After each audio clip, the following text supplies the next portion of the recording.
What's up everybody, this is TV और आप देख रहे हैं टीवी ड्रामा डिकोड।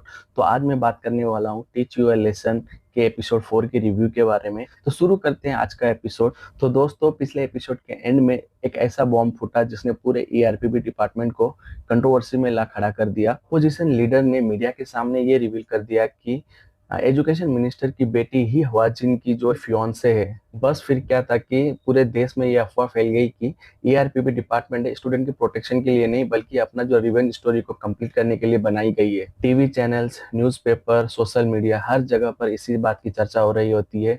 और जो हान रीम है वो भी हवाजिन को पूछती है कि जो कुछ अभी मीडिया में चल रहा है वो सच है।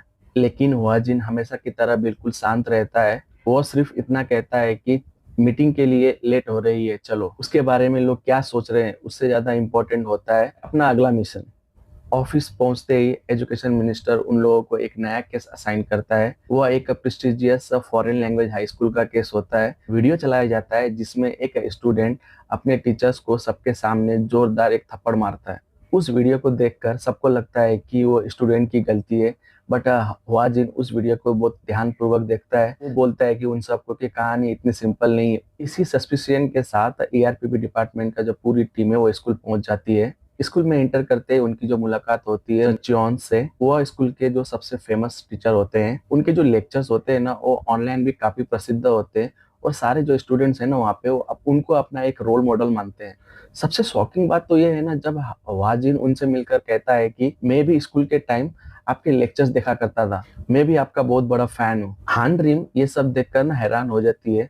उसे लगता है कि वाजिन इन्वेस्टिगेशन करने की बजाय टीचर्स की तारीफ कर रहा है। लेकिन जो वाजिन के दिमाग में ना कुछ और ही चल रहा था। उधर हान रीम स्टूडेंट पार्क ह्यूंग से इंट्रोगेशन शुरू करती है। रिकॉर्ड चेक करने के बाद उसे पता चलता है कि जो पार्क ह्यूंग है वो कोई वायलेंट स्टूडेंट नहीं है, बल्कि वह एक टॉपर रह चुका है। तो फिर पार्क ह्यूंग ने रेस्पेक्टेड टीचर पे हाथ क्यों उठाया? हान रीम है उस स्टूडेंट को बार बार पूछती है, लेकिन पार्क ह्यूंग ने ना कुछ भी नहीं बोलता है उसको।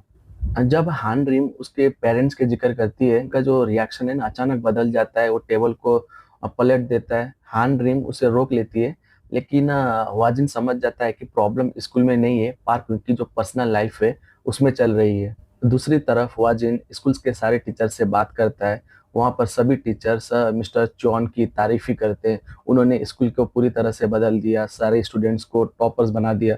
ऐसे बातें करते हैं सारे टीचर्स। लेकिन वहाँ पर एक टीचर बताती है वाजिन को कि पार्क ह्यूंग जो पहले ऐसा नहीं था। जब से उसने एक्स्ट्रा क्लासेस बंद कर दिए उसके बाद वो थोड़ा एग्रेसिव हो गया है। वो इन्वेस्टिगेशन के दौरान डेप्यूटी बॉन्ग सारे स्टूडेंट्स के रिकॉर्ड छान मारता है। तब वहाँ पर उसको पता चलता है कि जो स्टूडेंट्स, जो उस स्कूल के जो सारे स्टूडेंट्स हैं, जो टॉपर्स हैं प्राइवेट कोचिंग इंस्टीट्यूट में पढ़ते हैं। बस इसी क्लू को फॉलो करते हुए वो कोचिंग सेंटर तक पहुंच जाते हैं। लेकिन जैसे ही वो एडमिशन लेने की बात करता है, स्टाफ उसे तुरंत मना कर देता है, बोलता है कि यहाँ पर सीट्स फुल है। हैरानी की बात तो ये होती है ना, पूरी बिल्डिंग वहाँ पर खाली रहती है।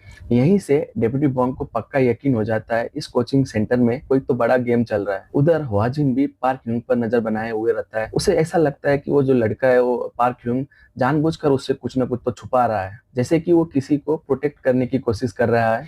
इसी के साथ ना हुआजिन डिसाइड करता है कि अब सिर्फ स्कूल के अंदर ही नहीं, स्कूल के बाहर भी इन्वेस्टिगेशन करनी पड़ेगी। लेकिन उन लोगों को अंदाजा भी नहीं होता है, जिस टीचर को वो ईमानदार समझ रहे होते हैं ना, वही टीचर इस सब के पीछे का जो मास्टरमाइंड है ना वही होता है। अब वाजिन को ये तो समझ आ चुका था कि पार्क ह्यूंग ने गुस्से में टीचर पर हाथ नहीं उठाया है, इसके पीछे ना कुछ तो कारण जरूर होगा। हान रीम दोबारा पार्क ह्यूंग से बात करने की कोशिश करती है, लेकिन इस बार वह उसे डांटने के बजाय शांत पूर्वक उसे समझाती है। तो कुछ देर तक चुप रहने के बाद ना पार्क ह्यूंग का जो पेशेंस है ना वो टूट जाता है। वो अपनी कहानी बताना शुरू कर देता है। वो बताता है कि पहले उसकी लाइफ एकदम नॉर्मल थी। वो हमेशा टॉप करता था और उसका सपना था कि एक टॉप यूनिवर्सिटी में एडमिशन लेना। लेकिन जो घर का जो फाइनेंशियल कंडीशन था बहुत खराब थी। उसके जो पेरेंट्स है मुश्किल से स्कूल की जो फीस होती है वो दे पाते थे। एक दिन स्कूल में उसके मार्क्स देखकर ना सबको लगा कि ये किसी नो एक्सपेंसिव प्राइवेट एकेडमी से पढ़ रहा है। लेकिन सच यह था कि जो उसका ट्यूटर है ना उसका टैलेंट देखकर उसको फ्री में कोचिंग कर रहा था। कुछ दिनों बाद उस ट्यूटर ने अचानक उसे पढ़ाना बंद कर दिया।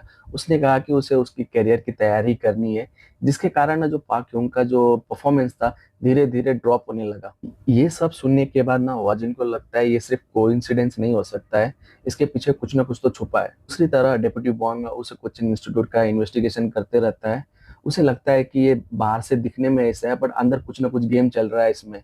तो फिर वो वहाँ पे वो नोटिस करता है कि वहाँ सिर्फ है ना उन्हीं स्टूडेंट्स को एंट्री मिलती है जिनके पेरेंट्स आइदर पावरफुल होते हैं या तो बहुत अमीर होते हैं। इन्वेस्टिगेशन के दौरान डेप्यूटी बॉन्ग को पता चलता है कि स्कूल के जो कई सारे जो टॉपर्स है ना इसी एकेडमी से कनेक्टेड है।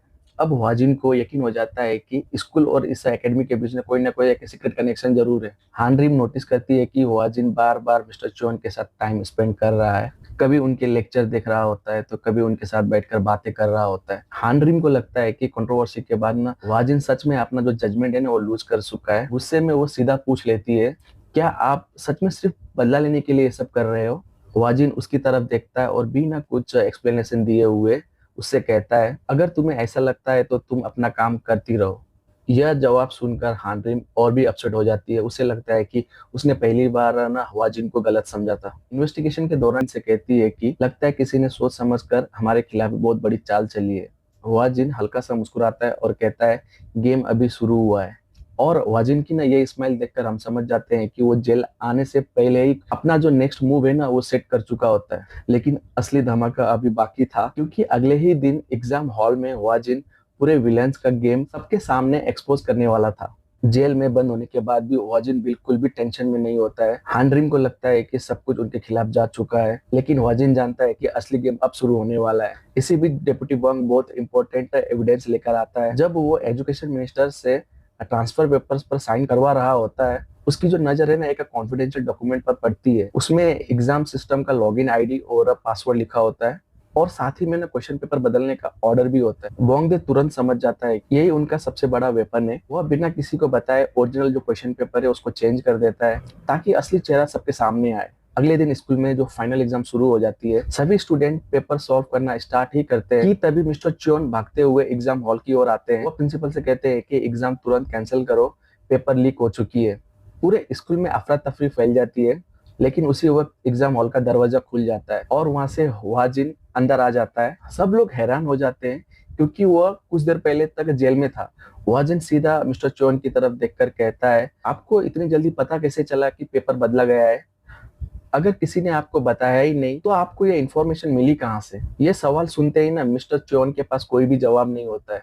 हुआजिन सबके सामने रिवील करता है कि अगर पेपर चेंज ही नहीं होता तो सुजोंग पहले से याद किए हुए आंसर लिखकर एग्जाम में टॉप कर जाती। इसका मतलब पेपर पहले ही लीक हो चुका था। तभी डेप्यूटी बॉन्ग सारे डिजिटल रिकॉर्ड्स और एविडेंस सबके सामने रख देता है। इसी बीच सुजोंग चुपके से आंसर शीट और एविडेंस हटाने की कोशिश करती है, लेकिन हानरीम उससे वहीं पर रोक लेती है और कहती है, सिर्फ क्राइम करना ही नहीं, एविडेंस मिटाना भी क्राइम है। अब स्कूल मैनेजमेंट समझ जाती है कि सालों से स्टूडेंट के फ्यूचर के साथ यहाँ पर गेम खेला जा रहा था। इसके बाद हुआजिन ना सबके सामने मिस्टर चोन का प्लान एक्सपोज कर देता है। वो बताता है कि जो मिस्टर चोन है अपनी इमेज को परफेक्ट टीचर बनाकर पेरेंट्स का ट्रस्ट जीत रहा, फिर पावरफुल और रिच फैमिलीज के बच्चों को ना कोचिंग सेंटर के थ्रू लीगल एडवांटेज दिया जाता था ताकि उनके मार्क्स ना टॉप आए और जो स्कूल का रेपुटेशन है वो बनी रहे। पार्क ह्यूम को जब इस चीज के बारे में पता चला ना तो उसने इसका विरोध किया। इसी वजह से उसकी पढ़ाई और फ्यूचर दोनों बर्बाद कर दिए गए। और जिस दिन उसने मिस्टर चोन को थप्पड़ मारा था ना वो गुस्से से नहीं बल्कि मजबूरी और फ्रस्ट्रेशन से वो टूट चुका था। उधर मीडिया में जो चल रही ईआरपीबी की जो कंट्रोवर्सी है ना वो धीरे धीरे खत्म होने लगती है। एजुकेशन मिनिस्टर प्रेस कॉन्फ्रेंस करके सबूतों के साथ बताते हैं कि ईआरपीबी कभी भी पर्सनल रिवेंज के लिए नहीं बनी थी। असली क्रिमिनल वो लोग थे जो एजुकेशनल सिस्टम को मिसयूज करके स्टूडेंट का जो फ्यूचर है ना वो खराब कर रहे थे। ये सब एविडेंस देखकर पुलिस तुरंत मिस्टर चोन और इस सब क्राइम में शामिल हुए बाकी सारे आरोपी को अरेस्ट करने लग जाती है। और पार्क ह्यून फाइनली चैन की सांस लेता है। जाते वक्त वह हुआजिन और ईआरपीबी डिपार्टमेंट को पूरे दिल से शुक्रिया कहता है। और जो हमारा जो डेप्यूटी बॉन्ग है वो हमेशा की तरह मुस्कुराते हुए उससे कहता है कि अब किसी से लड़ने की जरूरत नहीं है, बस दिल लगाकर पढ़ाई करो। और यहीं पर ये एपिसोड 4 खत्म हो जाता है। तो दोस्तों एपिसोड 4 मुझे तो बहुत पसंद आया। अगर आपको भी पसंद आया है तो कमेंट सेक्शन पर मुझे जरूर बताएं। अगर अभी तक आपने नहीं देखा है तो जल्द से जल्द जाकर एपिसोड 1 से लेकर 4 तक आप देख लीजिए और फिर मुझे कमेंट सेक्शन पर आकर बताएं कि आपको कैसा लगा। Thank you for watching TV drama.